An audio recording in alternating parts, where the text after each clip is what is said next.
Heto yung isa sa pinaka-paborito kong kalankawi dito sa ating munting garden. Hello everyone, ito po si Charching ng Succulent Davao and welcome sa ating YouTube channel. And for today's video, so ito guys, isi-share ko po sa inyo itong ating napakagandang plant. Ito ay galing po sa ating seller na si Mamaymay. Ayan, bigay po niya sa atin yan. Free po niya sa atin yan. At alamin natin kung paano ko siya napalaki at alamin din natin guys kung bakit siya tinawag na walking kalankawi.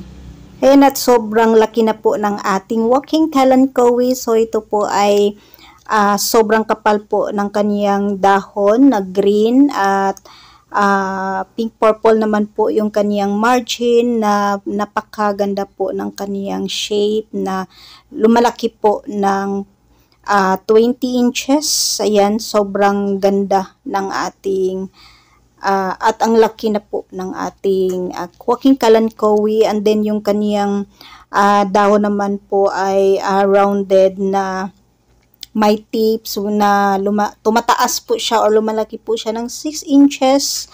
Ang lumalapad po siya ng 2.8 inches. And then yung kanyang margin naman po guide o yung kanyang edge ay something tooth po yung shape. Ayan siya, medyo reddish po yung kanyang kulay. Ayan siya guys. Before, hindi pa po klaro yung kanyang edge or yung kanyang margin. Kaya hindi ko pa po alam kung talagang ano yung kulay. Yung kulay, talagang kulay ng ating kalankawi.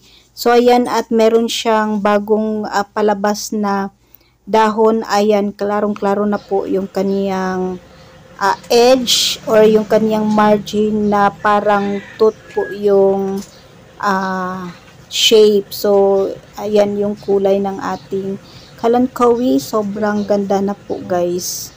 Nag-produce po ng baby yung ating kalankawi pa dito po sa dulo ng kaniyang stem. Pag ano na po guys, pag nag-bend na po siya and then nakatouch na po siya sa soil ay nagpo-produce po yan ng roots. Kaya po yan tinawag na walking kalankawi o walking kalanchoy. So ayan, sobrang matubig yung dahon ng ating kalankawi. Ang dami niyang water sa kanyang dahon. At madali lang alagaan itong ating kalankawi guys. Huwag lang po natin siyang ilagay sa sobrang init or sa full sun kasi masasunburn po yung kaniyang dahon. Kaya ito ay nakalagay po sa afternoon sun lang kung saan nakakuha lang po siya ng 2 hours na sunlight. At si walking kalankawi ay hindi po maarte sa potting mix. Kahit anong potting mix ay pwede po sa kanya. Basta wag lang po natin siyang diligan palagi kasi ang dami pong water yung kaniyang dahon. So, hindi din po ako naglalagay ng fertilizer para hindi po siya mabigla. And then, ang binibigay ko po sa kaniyang fertilizer ay heto na po guys, yung ating Rysal. So, pwede po tayo maglagay ng fertilizer, any fertilizer kung meron tayo. Wag lang natin siya palaging bigyan para hindi po mabigla yung ating kalankawi. And then, bigyan lang po natin siya ng water pag dry na po yung ating soil. So, ako ay itong ating kalankawi ay nakadepende na po siya sa rain or shine. So, konting tubig ulan lang yung nakukuha niya kasi na siya sa ano po siya, shaded area. And then, ayan guys, hindi naman po siya alagain. Ilagay nyo lang po siya sa tabi-tabi at okay po sa ating walking kalankawi. So, ayan po guys, ang update sa ating napakagandang walking kalankawi dito sa ating munting garden.